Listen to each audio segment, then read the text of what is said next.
Hello dear students. मेरा नाम अनिल कुमार श्रीवास्तव है। यह वीडियो मैं आंध्र प्रदेश के डिप्टी सीएम पवन कल्याण जी के ऊपर बनाने जा रहा हूं।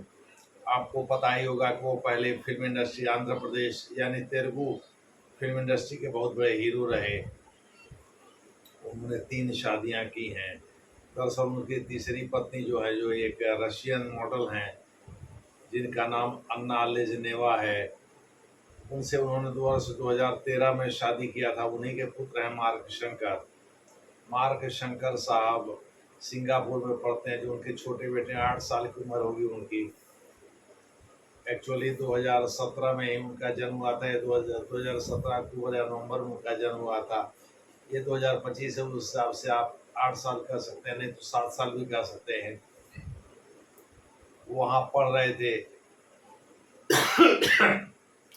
एक समर कैंप लगा था स्कूल की ओर से, उसी में वो शिरकत कर रहे थे। तभी आगजनी हो गई कैंपस में, जिसमें वो घायल हो गए। एक बच्चे की मौत भी हो गई है। जब अन्ना ने पवन कल्याण जी को यह सूचना दी तो एक सरकारी कार्यक्रम के सिलसिले में वह बाहर थे। वह सीताराम राजू नामक ज़िले का दौरा कर रहे थे। वहाँ उन्होंने अदावी तल्ली बाता यानी अपलिफ्टमेंट ऑफ ट्राइबल पुअर यानी गरीब आदिवासियों के उत्थान के कार्यक्रम में भाग ले रहे थे। उन्होंने यहाँ तक कहा कि उन्होंने आदिवासियों से वादा किया है कि वो उनके गांव भी जाएंगे। आदिवासियों के गांव का नाम जो है वो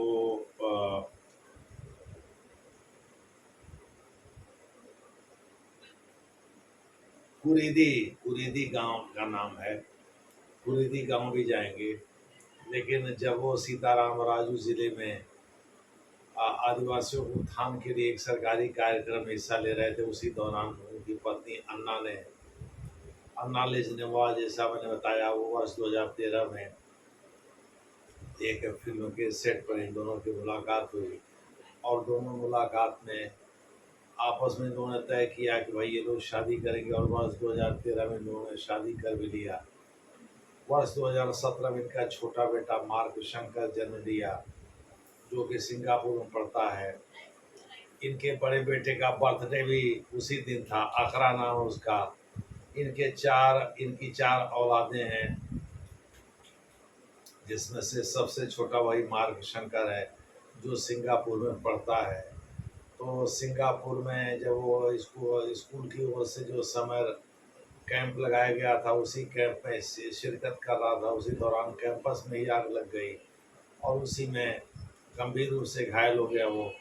हाथ और पैर में उसके जलन, मतलब फायर एक्सीडेंट का असर ज़्यादा है।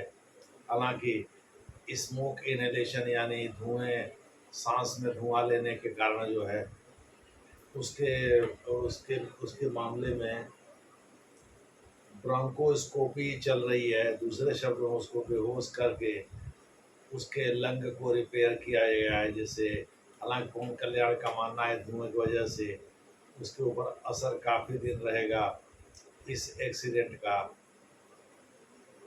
अरे धुआं, आग लगी हुई तो अच्छा खासा धुआं निकला होगा, और धुआं इनहेल कर लिया होगा, यानी सांस के दौरान ले लिया होगा, श्वास में ले लिया होगा, और इस वजह से उसके लंग पर असर पड़ा है। तभी तो ब्रोंकोस्कोपी चल रही है, और ये वास्तव में लंग को धुएं से मुक्त करने के लिए ही चल रही है, जिससे कि वह धुआं मुक्त हो जाए। उसको कुछ देर के लिए बेहोश भी किया गया था। 3 दिन डॉक्टर उसको ऑब्जर्वेशन में रखेंगे।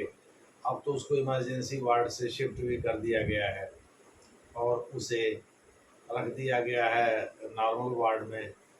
पवन कल्याण जी वैसे सिंगापुर पहुंच गए हैं, वो अपने बड़े भाई की तरह से, और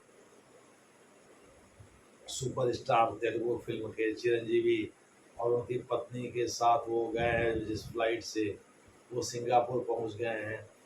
और वहाँ पहुंच कर के उन्होंने तुरंत अपने बेटे को अटेंड कर लिया है।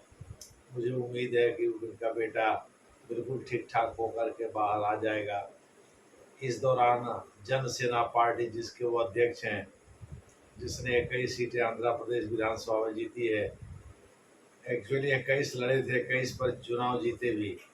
144 पर एन चंद्रबाबू नायडू जो तेलुगु देशम पार्टी के चीफ हैं और आंध्र प्रदेश के चीफ मिनिस्टर हैं, उन्होंने 144 सीट पर चुनाव लड़ा था, जिसमें से 135 जीत गए। और बीजेपी भी कुछ सीटों पर चुनाव लड़ी थी, जैसे 10 सीटों पर, शायद 10 में से 8 पर वो भी चुनाव जीत गई है।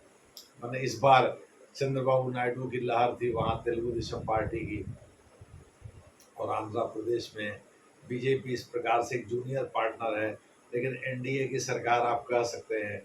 हालांकि इसके समर्थन वापस लेने नहीं लेने से फर्क नहीं पड़ता है, क्योंकि चंद्रबाबू नायडू अकेले ही वहाँ सरकार बनाने की स्थिति में 175 सीटों वाले विधानसभा में वो अकेले 135 प्राप्त करके स्पष्ट बहुमत प्राप्त कर चुके हैं।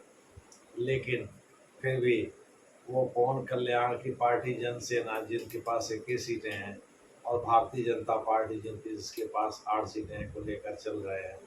क्योंकि चुनाव के पहले गठबंधन हुआ था इन पार्टियों में, और उसी धर्म को निभा रहे हैं। आपको पता ही होगा, केंद्र में चंद्रबाबू नायडू नरेंद्र मोदी की पार्टी बीजेपी के समर्थक भी है, और उनके कुछ लोग जो है, कुछ नेता केंद्र में मंत्री भी हैं, जैसे राम मोहन रेड्डी वगैरह जो है केंद्र में मंत्री भी है, शायद एविएशन मिनिस्टर वही है इस समय, उड्डयन मंत्री वही हैं। तो इस प्रकार से बीजेपी आंध्र प्रदेश में सहयोगी और मंत्री, मतलब जो सरकार में शामिल है, और इसी प्रकार से चंद्रबाबू नायडू की पार्टी तेलुगु देशम पार्टी भी सरकार में शामिल है केंद्र में। अमरावती आंध्र प्रदेश की नई राजधानी है। तेलंगाना बनने के बाद वर्ष 2013-14 में तेलंगाना बनने के बाद आंध्र प्रदेश की नई राजधानी को अमरावती फिक्स किया गया था, अमरावती शिफ्ट किया गया था। अमरावती को सजाने संवारने में जगन मोहन रेड्डी, जो कि इसके पहले वो वहाँ के मुख्यमंत्री थे, YS राजशेखर रेड्डी, जिनके समय में ग्रे हाउंड ऑपरेशन चलाया गया था नक्सलियों को समाप्त करने के लिए।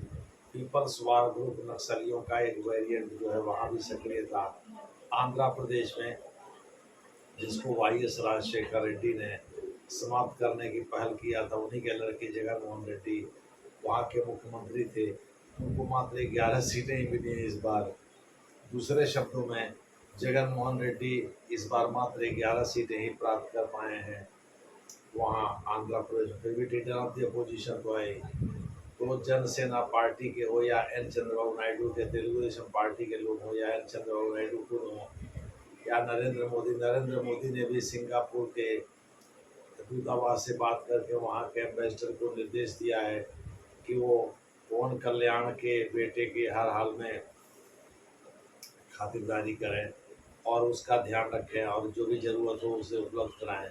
पवन कल्याण ने इस बात के लिए नरेंद्र मोदी का धन्यवाद भी किया है पत्रकारों से बातचीत करते हुए। वो अगले दिन उन्होंने वादा किया था कि वो पूरी दी, यानी जो आदिवासियों का एक गांव है वहाँ भी जाएंगे। अब पता नहीं जा पाए कि नहीं जा पाए, इसके बारे में सूचना दी। हालांकि उनके लोगों ने, उनके पार्टी के लोगों ने, अन्य पार्टी के लोगों ने भी उनसे रिक्वेस्ट किया कि वो जल्दी से जल्दी सिंगापुर जाकर अपने बेटे को अटेंड करें। यहाँ तक कि leader of the opposition Jagan Mohan Reddy ने भी इस बात के लिए उनसे रिक्वेस्ट किया। जो स्टेट की बीजेपी प्रमुख हैं पुरंदेश्वरी, उन्होंने भी इसके लिए उनसे रिक्वेस्ट किया। और जो बंदी साहब हैं, बीजेपी के ही नेता हैं, उन्होंने भी इसके लिए उनसे रिक्वेस्ट किया कि भाई आप जल्दी से जल्दी जाइए वहाँ आंध्र प्रदेश। यहाँ तक कि अन्नामलाई जो तमिलनाडु बीजेपी के चीफ है, उन्होंने भी इसके लिए पवन कल्याण से निवेदन किया कि वो जल्दी जल्दी सिंगापुर जा कर के अपने बेटे को अटेंड करें। यानी बीजेपी की ओर से और तेलुगु देशम पार्टी की ओर से और पवन कल्याण की पार्टी खुद जनसेना के तमाम नेताओं ने उनसे निवेदन किया कि वो जल्दी जल्दी जाएं सिंगापुर और जा कर के अपने बेटे को अटेंड करें। तो वो आंध्र प्रदेश के हीरो, मैंने बहुत बड़े हीरो, बहुत मेगा स्टार आप कह सकते हैं, चिरंजीवी और उनके पत्नी के साथ चले गए हैं सिंगापुर और अपने बेटे को अटेंड कर रहे हैं। ये संभवतः 8 अप्रैल यानी मंगलवार की घटना है। मोटे तौर पर आप कह सकते हैं कि पवन कल्याण साहब जो है कि जो तीसरी पत्नी हैं अन्ना लेज़नोवा, जो कि एक रूसी मॉडल रही हैं, जिनसे वर्ष 2013 में उन्होंने शादी किया। उनके छोटे बेटे जो मार्क शंकर हैं, जो कि फायर एक्सीडेंट में वहाँ घायल हो गए हैं सिंगापुर में, वहीं पढ़ते हैं। उनको अटेंड करना ज़रूरी था, क्योंकि जैसे ही वो माता पिता को देखेंगे थोड़ा सा इमोशनल टच तो हो ही जाता है। तो इस वजह से वो गए होंगे पवन कल्याण अपनी पत्नी अन्ना के साथ। भाई माता माता का रहना तो जरूरी है ही, तो माता हो सकता है पहले चली गई हो। हालांकि जो सूचना है उसमें चिरंजीवी के और उनकी पत्नी के साथ गए, 3 लोगों की एक चार्टर्ड फ्लाइट थी। अब उसके साथ इनकी पत्नी इसका मतलब नहीं गई होंगी, पहले चली गई होंगी और ये पब्लिक कार्यक्रम अटेंड करने के बाद गए होंगे। पहले तो हल्के में लिया इन्होंने, जब बाद में इनकी पत्नी ने बताया कि नहीं भाई एक बच्चे की डेथ भी हो गई है, तब इन्होंने उसको सीरियसली लेना शुरू किया और फिर सिंगापुर जाने की योजना बनाई। मोटे तौर पर आप कह सकते हैं पवन कल्याण साहब नरेंद्र मोदी का धन्यवाद इसलिए कर रहे हैं क्योंकि नरेंद्र मोदी ने हर पॉसिबल सहायता देने का वादा किया है। नरेंद्र मोदी को पवन कल्याण की अहमियत पता है, ये विशुद्ध रूप से राजनीतिक फायदे के लिए किया गया है। नरेंद्र मोदी को पता है वही पवन कल्याण आंध्र प्रदेश में एन चंद्रबाबू नायडू को घेर कर रखते हैं और बीजेपी के पक्ष में करने में बहुत बड़ी भूमिका है इनकी। इस वजह से और भी नरेंद्र मोदी ने वहाँ के दूतावास से बात करके और पवन कल्याण जी से बात किया और इस प्रकार से हर संभव पॉसिबल सहायता की बात कही। तो इस प्रकार से देखना होगा, आगे जैसा होगा वैसा आपको बताया जाएगा। धन्यवाद।